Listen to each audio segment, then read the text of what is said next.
sesión del día de hoy va a explorar un poco qué es lo nuevo o lo que se viene desarrollando a nivel mundial, ¿no? Y cuáles son las tendencias que apuntan a ello, ¿no? Vamos a ver temas de ciudades inteligentes, un poco de los campos regulatorios, también vamos a ver el tema del gobierno abierto, y eso nos lleva a empezar con la diapositiva. Voy a presentar Esta es la agenda del día de hoy. Acerca del gobierno abierto, los llamados ambos regulatorios, hacia una estrategia nacional de inteligencia artificial, Smart Cities e innovación pública. Vamos a empezar con el tema de gobierno abierto. Y para hablar de gobierno abierto, creo que ya con esta cuarta clase queda un poco más claro este enfoque de poner al ciudadano en el centro, ¿no? De buscar que el ciudadano exprese sus necesidades y además que el funcionario público esté a la caza de esas necesidades, en busca de entender esas necesidades. Además, simboliza o busca un enfoque mucho más participativo dentro del proceso de las políticas públicas, ¿no? Entonces, esa es una mirada distinta del Estado que tenemos que dar. Es más, hoy en día, en realidad el término de gobierno abierto es Estado abierto, porque cuando uno hace alusión solo al gobierno abierto, se enfoca solo en las actividades del Ejecutivo. Pero en realidad el concepto, porque viene del Open Government, que en Estados Unidos el gobierno lo es todo. Acá tenemos esta división de poder ejecutivo, legislativo, que simboliza el Estado, ¿no? Y se habla entonces de parlamento abierto y se habla de justicia abierta. Entonces vamos a ver un poco cómo es que surge las experiencias de gobierno abierto y cómo se introducen en América Latina. Para que se dé un gobierno abierto, es necesario que el país se comprometa a establecer un plan de acción de gobierno abierto, un PAGA, ¿no? Este plan de acción de gobierno abierto, el Perú lo presenta en el 2011, estaba en el gobierno Ollanta-Humala.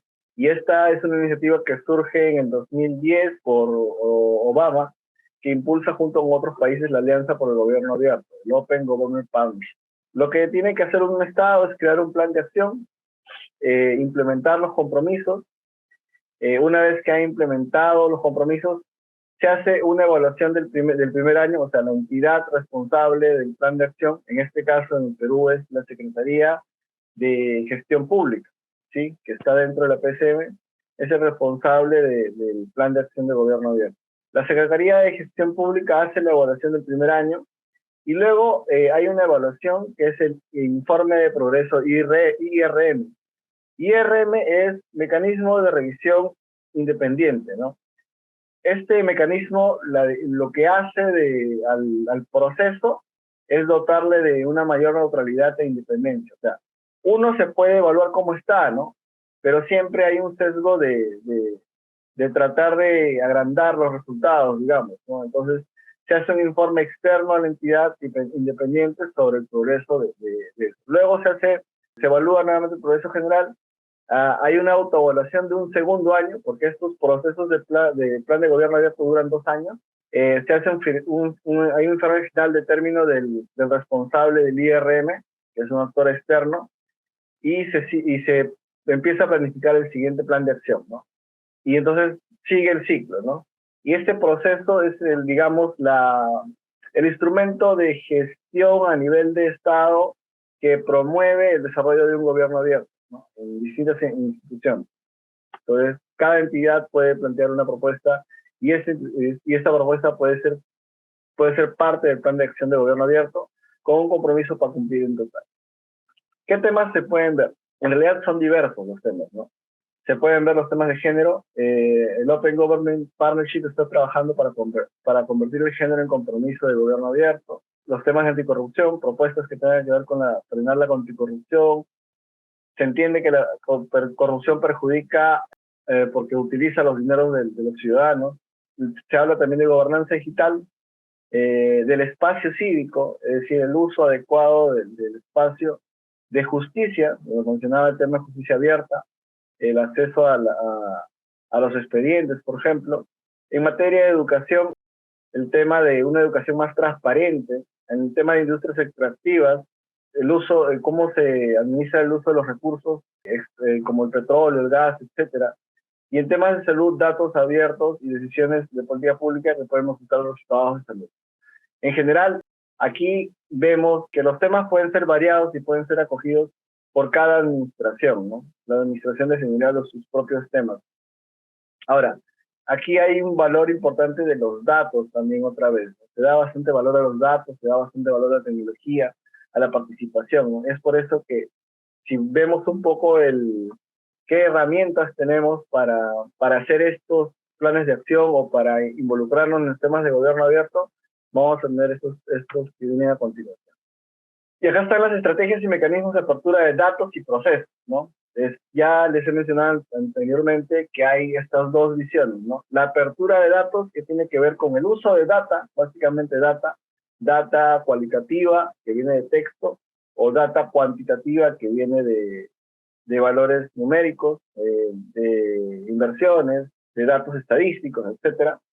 Y apertura de procesos, que está relacionado más con la formulación, el diseño de políticas públicas, porque busca que una mayor participación, es abrir el Estado a que los ciudadanos participen en todo el ciclo de la política pública, ¿no? Entonces, en estos dos vertientes también se entrecruzan entre ellos, ¿no? Y aquí vamos a ver un poco qué herramientas nos ofrecen, ¿no? Cuando hablamos de datos abiertos, estamos hablando de los portales de transparencia y de datos abiertos. Ayer les mostré de la plataforma nacional de datos abiertos del Estado. Estamos hablando de estrategias para datos abiertos, cómo abrir los datos en una entidad pública. De hecho, dentro de las prácticas de gobierno abierto que ha habido en el Perú, ha habido solo una entidad que estableció una estrategia de datos, no de datos abiertos, de gobierno abierto y datos abiertos dentro del Ministerio de Educación. Eso fue en el 2017, si no me equivoco. Y no se ha aplicado otra experiencia de datos abiertos, o sea, de estrategias, de diseño de una estrategia de datos abiertos. ¿Cómo al interno de la entidad se empieza a entender la importancia de los datos, por ejemplo, ¿no? Entonces, en esa estrategia se planteaba la importancia de la sensibilización. ¿Cómo es el ciclo de los datos dentro de la entidad, ¿no? ¿Quién la procesa, quién la cuida, ¿no? Generalmente las unidades de estadística, ¿no? Pero las unidades de estadística se nutren de otras unidades. Eso hace que se vele, por ejemplo, por la calidad de la producción de los datos, ¿no? O también los temas que tienen que ver con las unidades de tecnología, que tienen que ver con el mantenimiento y la calidad de la infraestructura, por ejemplo, que soporte los datos, etcétera, ¿no? Entonces, esa lógica interna de entender cómo se da la gestión de los datos en las entidades, no hay experiencia de ese tipo, salvo la que hubo en el Ministerio de Educación como una estrategia, ¿no? Luego, la visualización de datos, que son herramientas para poder visualizar mejor los resultados ya procesados en realidad de los datos, y también para poder generar una mayor interacción con los usuarios, ¿no? Por el otro lado, tenemos estos llamados procesos abiertos, ¿no?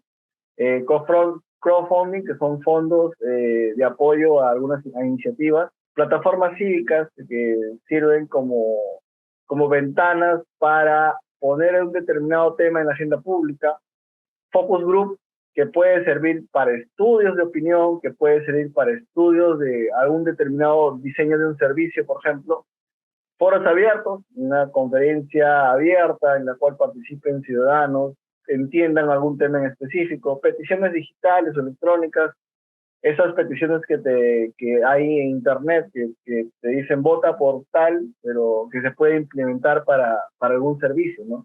Crowdsourcing, la unión de esfuerzos para alguna solución a un tema en específico. Presupuestos participativos, de hecho los presupuestos participativos es un modelo antiguo de participación dentro de los estados que ha funcionado muy bien y que hoy en día promueve la participación a nivel local y que deben ser fortalecidos. Documentos comentables, es decir, alguna política, norma que es producida desde el Estado, que se pone a consulta y de los ciudadanos. Encuestas y sondeos también para poder evaluar alguna necesidad local, nacional, que pueda responder al diseño posterior de una norma o un estudio. Y cogestión es poder incluir en alguna etapa de la gestión, en algún servicio, a los locales o los ciudadanos, ¿no? Generalmente se da en algunos programas que están orientados más a lo local, ¿no? Y esas son las dos herramientas, ¿no? Esta es la plataforma, por ejemplo, de datos abiertos del Ministerio de Economía y Finanzas, ¿no? Y acá pone el presupuesto público, por ejemplo, y pone 5 datos o 5 conjuntos de datos, ¿no? La comparación del gasto del 2014 al 2022, comparación de ingresos del 2014 al 22, presupuesto de ejecución del ingreso del 14 al 22, presupuesto de ley de presupuesto público. Acá es texto, por ejemplo, y los demás son datos, ¿no? Estos datos, a su vez, el ciudadano o cualquier interesado puede bajarlos, ¿no? Y puede utilizar estos datos, ya sea, si eres un programador, podrías, no sé, hacer una aplicación que permita controlar o evaluar los gastos por año, ¿no? Si eres un investigador, tal vez podrías hacer una investigación y que los datos te sirvan, ¿no? Esa es la lógica un poco de los datos o de los datos abiertos, ¿no? Este es un portal de datos abiertos y esto es lo que les enseñé ayer, ¿no? Esta es la plataforma de datos abiertos del Estado, ¿no? Y acá sí hay distintas entidades que empiezan a poner datos, ¿no? En economía y finanzas, los temas de gobernabilidad, desarrollo social, transporte, salud, desarrollo urbano, medio ambiente, COVID, educación, agua y saneamiento, energía, etcétera, ¿no? Ciencia y tecnología. Y puedes encontrar datos tanto cuantitativos como cualitativos. Y esta información o la calidad de los datos, te mencionaba que es importante fortalecer todavía, ¿no? Porque es un gobierno, al gobierno que nos asistimos es el gobierno al gobierno de datos, ¿no? Porque los datos cada vez son más importantes en el Estado, la gestión de los datos y la calidad de los datos, ¿no? Luego tenemos acá, en cuanto a los visualizadores, ¿no? Mencionaban el tema de visualizadores, ¿no? Por ejemplo, el Banco Interamericano de Desarrollo tiene esta especie de herramientas para poder reutilizarlas, ¿no? Porque un concepto clave también cuando se habla de gobierno abierto es la reutilización, ¿no? Reutilización de información, reutilización de herramientas. Y acá hay como una especie de plataforma para usar software que te permitan visualizar datos, ¿no? Por ejemplo, acá puse el de Argentina y tiene este visualizador de datos sobre energía de Argentina, ¿no? Entonces tú le das clic al gas natural, te sale cómo ha sido, acá me salió un dato, un ratito, me salían los datos hacían datos estadísticos sobre cada uno de los tipos de energía que tienen. No sé por qué no me sale ahorita. A ver. Acá le dan el ejemplo nomás del uso de la energía, ¿no? De la electricidad, ¿no? Cuántos se extrajeron de gas natural, qué plantas, cuánto se convirtió en gas natural, etcétera. Entonces, ahorita también tienen los datos. No salen. Ahí está, ahí está. Por ejemplo, el nuevo número de plantas de gas en producción, cuánto gas han producido, cuánto han perdido. Acá está, disponibilidad local de gas, que pueden ser, no sé, cómo se medirá el gas. Acá está la producción, la importación, la exportación, la pérdida de gas y otros. Igual, acá en refinerías también la producción, el insumo central, etcétera, ¿no? Y así este es un visualizador que ayuda a esa interacción con el ciudadano para que pueda visitar más la información que produce el Estado, por ejemplo, o puede trabajar con los datos, ¿no? Ese es un visualizador. Luego, un crowdfunding. Aquí tenemos el crowdfunding de la Universidad del Pacífico, por ejemplo, que pone a votación, o sea, acá está el modelo de cómo funciona, ¿no? Una idea, luego difundes el proyecto y buscas un financiamiento, lo pones en marcha y acá dice, por ejemplo, tú postulas con tu proyecto y haces un video y la gente empieza a donar, ¿no? Esto, por ejemplo, ha recaudado a la fecha 4.176 soles, ¿no? Su objetivo es 15.000 soles, ¿no? Volver seguro al cole. Esa iniciativa de Juntos Damos Esperanza a las Ollas Comunes ha recaudado 2.175 y su objetivo es 9.000 soles, ¿no? Igual, de este libro No Me Libro, otra iniciativa en educación, y conectores, etcétera, ¿no? Son iniciativas que, por ejemplo, la de acá, ¿no? Aliados por la Educación, ¿no? Que reciben fondos de empresas, ONGs, etcétera, y hasta casi en la mitad de su meta, ¿no? 12.000 y está planteado en 25.000, ¿no? Y en cuanto al plan de acción de gobierno abierto, ahorita nos encontramos en el quinto plan de acción de gobierno abierto, quinto PAGA, ¿no? Y el quinto PAGA está en la etapa de preparatoria. No, ya pasó la etapa de preparatoria y está en la etapa de co-creación de compromisos, ¿no? Del 1 de agosto al 2 de septiembre, ¿no? y finalmente la aprobación va a ser más o menos a diciembre de este año. Todo este año es el proceso entonces va a durar, el plan va a ser hasta el 2017, entendería yo, 2024. Entonces, esos son un poco lo que es el gobierno abierto. Ahora vamos a ver cómo se ha dado este gobierno abierto en el Perú. O sea, ya están las estrategias, etcétera, y lo que hay que cumplir, ¿no? Y eso ha sido el proceso del plan de acción de gobierno abierto desde su inicio, ¿no? Tenemos, por ejemplo, que inicialmente, o los ejes que siempre han guiado el plan de acción de gobierno abierto son la transparencia y el acceso a la información pública, uno establecido, la participación ciudadana, la tecnología, innovación y la integridad y lucha contra la corrupción, ¿no? Entonces, estos principios se han aterrizado en los planes de acción de gobierno abierto de cada entidad. En el 2011, como les mencioné, Perú expresó su voluntad de unirse a la sociedad de gobierno abierto en la 66 Asamblea de Naciones Unidas. Luego, posteriormente, se elabora este plan de acción de gobierno abierto y se aprueba en el 2012, ¿no? Es su primer plan de acción. Y con ese primer plan de acción forma parte del Open Government Partnership, la Alianza Global por el Gobierno Abierto. Esta Alianza Global por el Gobierno Abierto es la que recoge una serie de planes de distintos países.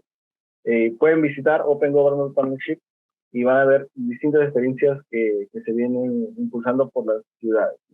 Este plan de acción luego va a darse en el segundo plan de acción entre el 2015 y el 2016, que debería aprobarse y surge o establece como un modelo para su elaboración. El primero fue el inicial, ¿no? Las ideas y se plasmaron, ni bien distintos interesados manifestaron su voluntad, ¿no? Este segundo plan ya tiene una especie de institucionalidad dentro del proceso, ¿no? Sí, nos dice que se elabora a través de la cooperación, es decir, con la participación de todos los actores, y además se gestiona a través de un foro multiactor. Este foro multiactor es una especie de grupo elegido que se encarga que está representado, donde se encuentran representadas las empresas, el sector universitario, academia de investigación.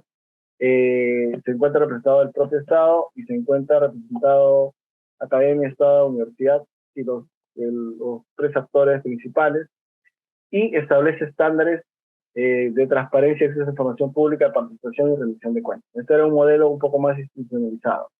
Luego, en el 2017, se aprueba la Estrategia Nacional de Datos Abiertos Gubernamental. Esa estrategia fue formulada por la Secretaría de Gobierno, lo que es ahora Secretaría de Gobierno y Transformación Digital. En esa época era era la Secretaría de Gestión de Gobierno Digital. Este es el 2017, llegamos luego el tercer plan de acción es del 2017 al 2019 y el cuarto plan de acción del 2020 al 2021, ¿no? El cuarto plan de acción sigue el modelo de foro multiactor y los temas que propusieron fueron infraestructura, contrataciones, educación, salud, ambiente, industrias extractivas, calidad regulatoria, seguridad ciudadana, programas sociales. Sí, es esto que les mencionaba. Acá es el primer plan de acción 2012, el segundo plan de acción 2014, que es para el 2015-2016, y hay un proceso institucional acá. Luego pasamos a la estrategia de datos abiertos en 2017, el tercer plan de acción del gobierno abierto del 2017-2019, el cuarto plan de acción en 2020-2021. Los temas que abordaron este cuarto plan de acción fueron infraestructura, contrataciones, educación, salud, ambiente, industrias extractivas, calidad regulatoria, seguridad y programas sociales. Básicamente los temas más urgentes o necesarios dentro de la agenda pública. Y las entidades que competentes en materia de gobierno abierto son la Secretaría de Gestión Pública, que forma parte de la Presidencia del Consejo de Ministros, al igual que la Secretaría de Gobierno y Transformación Digital, la Autoridad Nacional de Transparencia y Acceso a la Información Pública, que forma parte del Ministerio de Justicia, el Tribunal de Transparencia y Acceso a la Información Pública, también del Ministerio de Justicia, acá es la Secretaría de Gobierno y Transformación Digital, la Secretaría de Integridad Pública, son las que forman parte con competencias del gobierno abierto. Y actualmente estamos en la elaboración del quinto plan de gobierno abierto, que sería 2023-2024, porque hay un proceso previo de elaboración, ¿no? Entonces, esto es, digamos, nuestra historia reciente en cuanto al gobierno abierto, ¿no? Un plan de acción cada 2 años que define metas claras, que permite hacer control ciudadano y además que tiene un mecanismo de control externo como el IRM que les mencioné al inicio, ¿no? Es el mecanismo de revisión externa. Entonces, esto es los temas de gobierno abierto, en realidad, y ahí pueden visitar la página de la Secretaría de Gestión Pública y revisar algunos acuerdos o la propuesta que se viene trabajando en materia de gobierno abierto. Esta es la Estrategia Nacional de Inteligencia Artificial. Esta estrategia ha sido planteada como propuesta, ¿no? En realidad, ahorita la Secretaría de Gobierno y Transformación Digital viene trabajando distintas estrategias relacionadas con lo digital. Tiene esta y tiene la de talento digital. Y la Estrategia Nacional de Inteligencia Artificial se alinea a las distintas estrategias que vienen publicándose en América Latina, como la de chilena, por ejemplo. Y aquí hay que reconocer la apertura que ha habido de la Secretaría. Por ejemplo, acá hay una serie de expertos del lado académico principalmente, de la Católica, de la UNI, de la UTEC, etcétera, que han sido responsables del desarrollo de esta estrategia de inteligencia artificial, ¿no? Y acá hay un proceso, obviamente, de co-creación, ¿no? Esta estrategia de inteligencia artificial plantea, bueno, la estructura es esto, ¿no? La definición de qué es inteligencia artificial para el Estado peruano, hay un análisis externo de las experiencias, un análisis interno de los recursos y capacidades disponibles. Recuerden el tema que mencionamos en la clase anterior, la importancia de contar con recurso humano para el desarrollo digital y nuestra propia industria digital. Habla sobre el propósito, la misión y la visión de la estrategia, los ejes estratégicos, que ahorita los vamos a ver, los objetivos estratégicos y sobre el Centro Nacional de Innovación e Inteligencia Artificial. Esta estrategia, bueno, acá hacen la definiciones que se entiende por inteligencia artificial, parte de la visión histórica, etcétera, y acá ponen su aprendizaje autónomo también. Y aquí es el punto importante, ¿no? Acá están las experiencias de los países, Estados Unidos, China principalmente, que son los que lideran, y acá también, por ejemplo, se ha duplicado el número de egresados de doctorado en inteligencia y machine learning, ¿no? Las maestrías hacen una evaluación. Este trabajo ha sido hecho por ese grupo de responsables que estaban al inicio, que son principalmente del lado académico. Hacen el resumen del contexto histórico en la región, cómo es el tema de la inteligencia artificial, los principales frentes que han abordado, por ejemplo, cerrar la brecha de talento especializado. Este es un tema en realidad urgente, ¿no? Asegurar la provisión de datos accionables y infraestructuras de operaciones, promoción de inversiones orientadas a los sectores como pymes y MIPES, definición de marcos éticos y regulatorios, ¿no? Casos en gobiernos locales, menciona algunos. Luego tenemos en materia de educación también, cómo podría usarse, ¿no? Podría individualizar las necesidades de aprendizaje de cada estudiante. El sistema podría responder a necesidades de estudiantes poniendo mayor énfasis en ciertos tópicos, ¿no? La IA podría dar retroalimentación a estudiantes y profesores, ¿no? También. Lo que hace la IA en realidad es un procesador de información, ¿no? Tú la alimentas con información y el sistema de inteligencia artificial te bota resultados y tú finalmente decides sobre ello, ¿no? Eso se da principalmente, por ejemplo, en los temas de salud. Aquí en materia de análisis externo han hecho también la revisión de algunos casos como el juez robot en China, el sistema para predecir futuras reincidencias delictivas. Y no es muy lejos, Colombia también tiene un software para inteligencia artificial en los casos de justicia, agricultura también para el manejo de cultivos, etcétera. También en los casos de pesca y acuicultura, el criado de peces. También en casos de protección forestal, por ejemplo, el uso, por ejemplo, y acá se puede integrar, por ejemplo, con los dispositivos de IoT, ¿no? Los dispositivos de IoT son sensores que pueden recolectar información de humedad, etcétera, y producirla hacia un repositorio y eso ser analizado por una herramienta de inteligencia artificial también. Casos de uso en minería también, casos de uso en telecomunicaciones también, en energía, etcétera. Y acá sí el tema de un poco más que tiene que ver con los retos, ¿no? Sesgos y discriminación de la inteligencia artificial, evaluación de datos y algoritmos, evaluación de multimodalidad de la inteligencia artificial, ¿no? Sesgos que pueden ver, por ejemplo, ante temas, por ejemplo, de si se alimenta una inteligencia artificial con datos racistas, las decisiones que tome van a ser bajo esos datos, ¿no?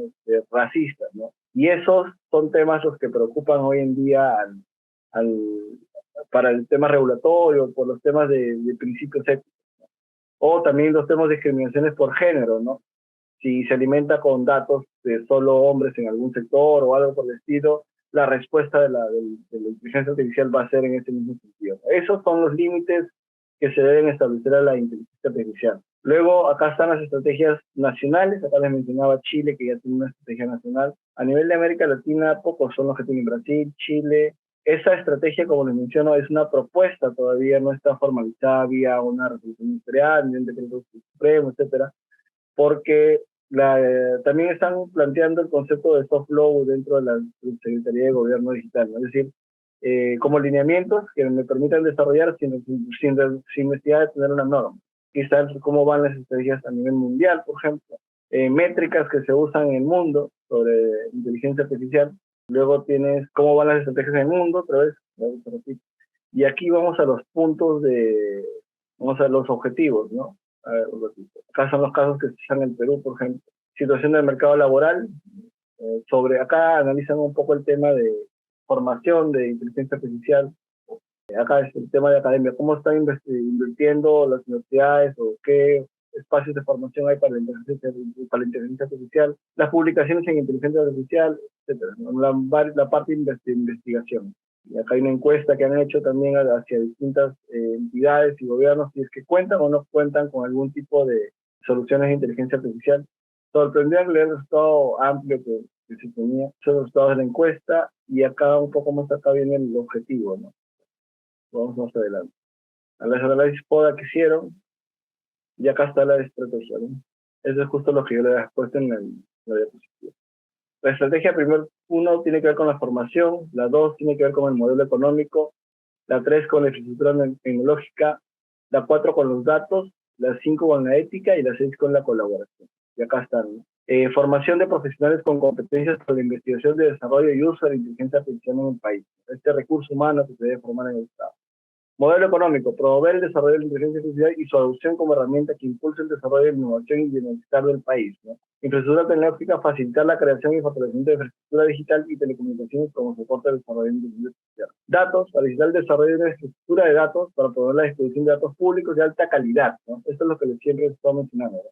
La calidad de los datos públicos es un tema urgente de abordar. En formato abierto, reutilizable y accesible. Ética, adoptar lineamientos éticos para un uso sostenible, transparente, replicable, con definiciones claras sobre responsabilidades y procedimientos de datos. Claro, ¿cómo se va a procesar esa data ante esas situaciones que pueden suceder sobre discriminación?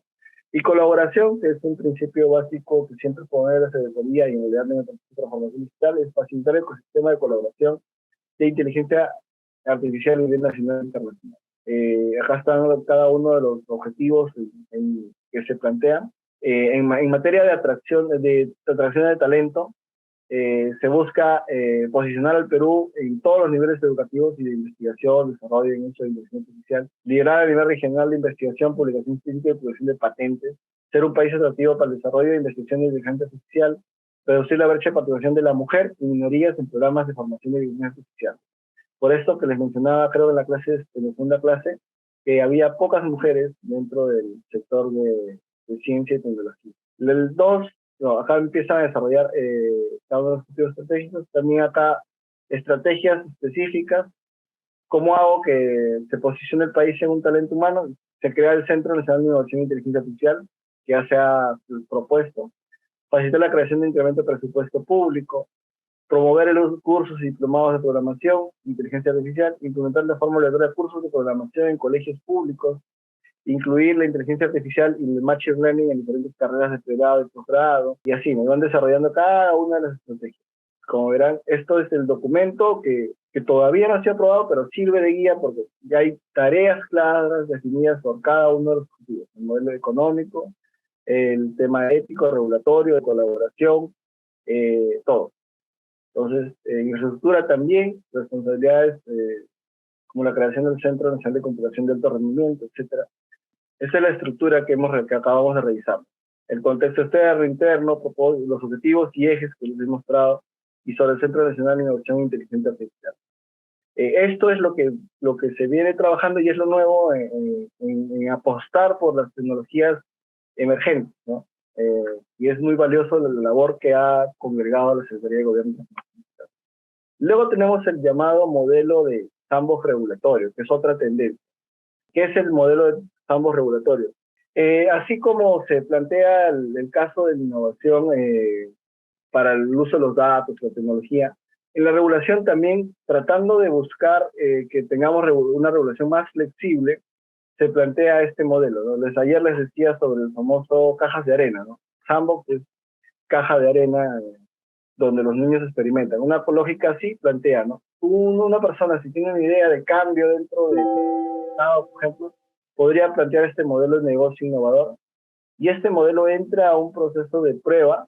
Este proceso de prueba se salta de alguna forma, digamos, las restricciones que la ley no le deja hacer, que un estado normal, en un escenario normal, no podría hacer por las leyes que no le permiten algún tema en específico, y se hace la prueba de un piloto de esta regulación, si sirve o no sirve, ¿no? Finalmente, el que decide es el que promueve el sandbox, ¿no? El ministerio que decida promover un sandbox, ¿no?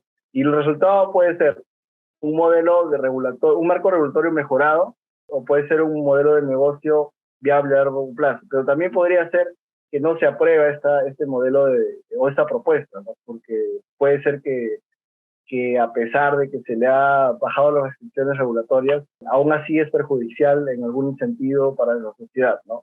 En el Perú, en materia de sandbox regulatorio, hay un pedacito que ha hecho la SBS, pero no le llama incluso sandbox regulatorio, ¿no? Algo así de innovaciones en temas financieros, que lo ha hecho en una norma de ellos, ¿no? Pero sí, pero sí es una solución para algunos puntos, ¿no? Por ejemplo, en materia de telecomunicaciones, podría usarse para temas de zonas rurales que no tienen internet, por ejemplo, y alguna solución que no esté prevista en el marco regulatorio, que no esté catalogada como los servicios de proveedores de internet, por ejemplo, y que se pueda aprobar en esas zonas, ¿no? No sé, pues los globos que te dan internet, etcétera, que no hay una regulación para ello. Entonces, probar esas iniciativas y si funcionan, construir una regulación o dar un tiempo para ello, ¿no? Por ejemplo, ¿no? Entonces, esos son los famosos ambos regulatorios. Y vamos a ver que en ciudades inteligentes, por ejemplo, más adelante, los coreanos lo plantean como una solución para la regulación en materia de Smart City, ¿no? Y eso es el sistema que nos lleva ahorita, de Smart City. Y vamos a ver un poco de la experiencia de Corea en Smart City, que es uno de los más avanzados en Smart City.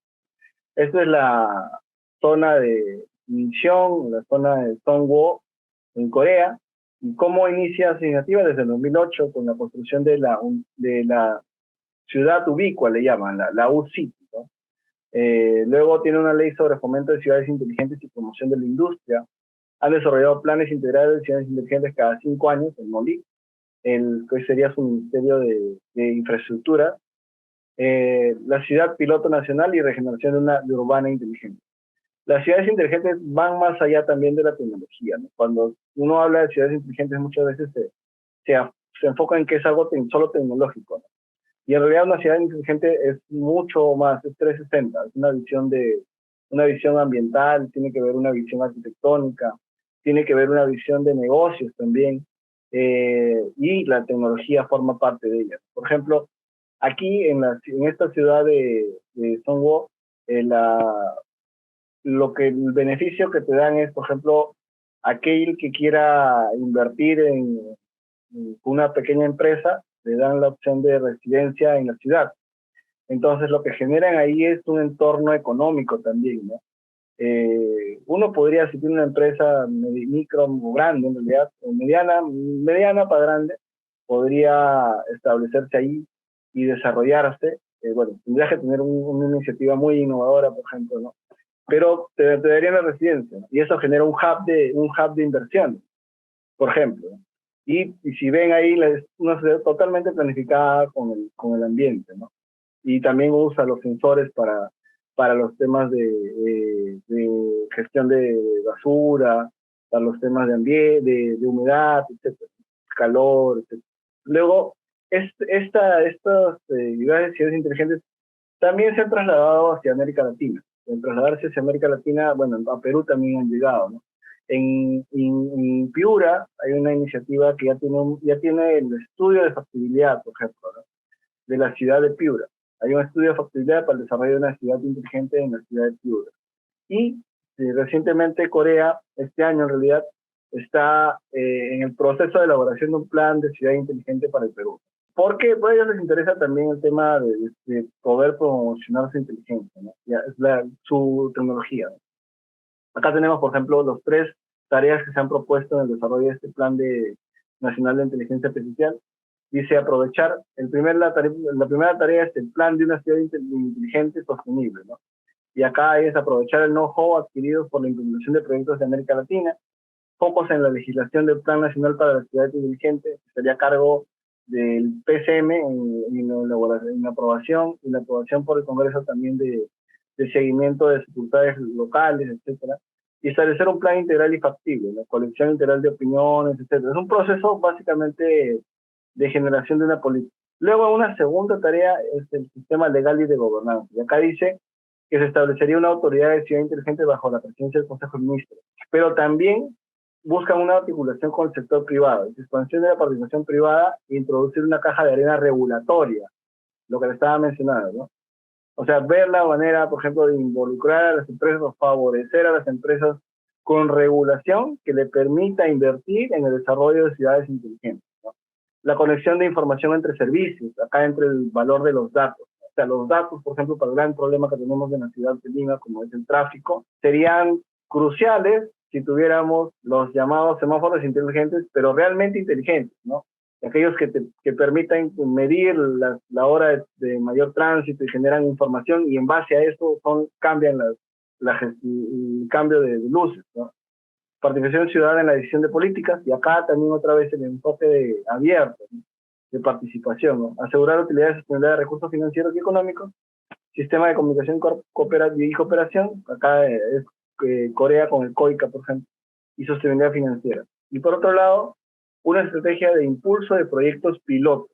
O sea, no sería Piura el único piloto que tenemos hoy en día, sino promover una serie de pilotos alrededor de Lima. Y se han elegido 3, me parece: Piura, Cusco, Toira, Cusco y Callao, por ejemplo, para hacer una propuesta piloto. Esa es una evaluación que actualmente viene trabajando la cooperación coreana junto con la presidencia del Consejo de Ministros. Entonces, estos temas que hemos mencionado ahorita tienen que ver con un concepto clave que también viene en boga en la gestión pública actual, que es la innovación pública. La innovación pública es la gestión pública como el proceso de explorar, sancionar y explotar como una novedad en las esferas institucional, organizativa y social, de forma que aporte soluciones inéditas, originales y creativas a los problemas y permita así responder de manera óptima y tradicionales necesidades de los ciudadanos y la sociedad. Es una división de innovación, ¿no? Que ayuda a entender sobre cómo podemos buscar soluciones creativas. El sandbox es una de ellas, las ciudades inteligentes es otra de ellas. Entonces vamos a revisar un poco cómo está tomando la innovación pública dentro de América Latina. Y acá tenemos la Carta de Innovación Pública Iberoamericana del CLAC, por ejemplo, que plantea 5 pilares de la innovación inteligente. Uno es la orientación y visión estratégica, que tiene que ver con el análisis a futuro de perspectiva de las administraciones públicas. Lo mencionaba en slides anteriores, que se había aprobado el Plan Estratégico Nacional 2050, pero recogía mucho de los temas actuales que no lo recogía el plan anterior. Luego tiene que ver también un poco con la gestión del conocimiento, la gestión del saber del funcionario público dentro de las organizaciones, ¿no? Ese saber que muchas veces no se comparte. También tiene que ver con la inteligencia colectiva, es decir, cuáles son los esfuerzos para poder romper esquemas dentro de las organizaciones públicas. También con la tecnología, básicamente, ¿no? Aprovechar la tecnología artificial, la robótica en la propia administración pública. Y esto genera como resultado, de forma, si quieren, consecuente, un modelo relacional democrático, inclusivo, abierto y transparente. La lógica del gobierno abierto, otra vez. Entonces, es, como les decía al inicio, es más un enfoque del gobierno abierto que también va de la mano con todos estos temas de innovación, tecnología. Vamos a ver también un poco, ¿sabes qué prácticas hay para de innovación dentro de los estados? ¿No? Y acá vamos a ver un estudio del BID sobre los laboratorios de innovación, por ejemplo. Y para esto, si no es el siguiente diapositiva. Esos son los objetivos que cumplen los laboratorios de innovación. Desarrollan innovaciones específicas, promueven un ambiente de innovación en la administración pública, incorporan la tecnología en la administración pública, modernizan los procesos de la administración pública, establecen o buscan nuevas formas de comunicación en la administración pública, generan mecanismos de participación ciudadana y abren los datos de la administración pública. Los temas que hemos mencionado hasta ahora. Y acá abajo son las experiencias de laboratorios de innovación que se tienen en América Latina. El Lab Prodan, el Laboratorio de Gobierno de Chile, Lab Río en Río, el Laboratorio de Buenos Aires, el Movilab y ViveLab Colombia. Tenemos estos laboratorios de innovación y acá están las soluciones que mencionaron incluso ahora, ¿no? Hacer test o pilotos, implementar experimentos aleatorios, incorporar ideas de los ciudadanos, incorporar ideas de los servidores públicos, hacer análisis de datos, implementar las metodologías de diseño design thinking, implementar metodologías de diseño centrado en el humano, aplicación de desarrollos móviles, desarrollo de software, actividades de formación de agentes públicos, etc. Entonces, estos son los temas que trabajan los laboratorios. Luego, tenemos las metodologías, ¿no? Y la metodología es una especie de modelo que se ha popularizado en estos temas, ¿no? Hay un problema inicial y se busca una solución final. Para ello, hay un proceso de descubrir el problema, empatizar con aquellos que tienen el problema, saber qué es lo que siente aquel que se ve afectado por el problema, investigan y ven cómo se desarrolla el problema, cómo los afecta, qué condiciones tienen, etcétera, y en base a ello se construye esta necesidad centrada en el usuario. Luego se define y se analiza el problema y se obtiene algunas señales, algunos insumos, ¿no? Que tienen que ver con las necesidades y oportunidades del usuario. Luego desarrolla algunas soluciones. Ese es el conjunto de lo que dicen ideamos, ¿no? Cuando la chica dice ideamos soluciones, buscan soluciones a problemas comunes y ponen en marcha la solución. Y luego lo devuelven a aquellos que demandaron la solución y en un ambiente ya real, y lo que se le puede brindar es un servicio, mejora de un servicio, la mejora de un proceso, la mejora de un proyecto. Y esto se ha utilizado, por ejemplo, en el laboratorio de innovación de AINILAB, del MIDI, y acá sigue el mismo ciclo, ¿no? Acá ven el ciclo a la derecha, de diseño de ciudades, desarrollo de innovación, pilotaje, evaluación y generación de evidencia y escalamiento. Y este laboratorio de innovación se nutre de las necesidades y brinda soluciones que se presentan en el desarrollo o implementación de los propios programas sociales. Y esto es una solución de inteligencia artificial, por ejemplo, que se ha publicado en este informe del ISO de laboratorios de innovación, que hace uso de evaluar fotografías de pupilas del ojo de menores. Y estas fotos ingresan a un sistema de inteligencia artificial y ese sistema de inteligencia artificial determina de forma rápida si los niños pueden presentar alguna situación de anemia o no, ¿no? Y pasamos un poco a la pregunta final del WordCraft. Hemos visto un poco algunos de los temas presentes. Los retos siguen siendo los mismos en realidad: calidad de datos, involucrar al ciudadano en el centro. Las regulaciones muchas veces van más lento que el propio proceso tecnológico. La importancia de la coordinación interdisciplinar para el desarrollo de proyectos de tecnología o de políticas, por ejemplo, y lo hemos visto en el caso del uso de las plataformas de interoperabilidad, por ejemplo, y eso, ¿no? Los temas de seguridad también siguen siendo pendientes, la necesidad de sensibilizar a los ciudadanos en el uso seguro y responsable de cómo proteger su información, son los temas que siguen todavía en agenda y es importante seguir impulsando y desarrollando.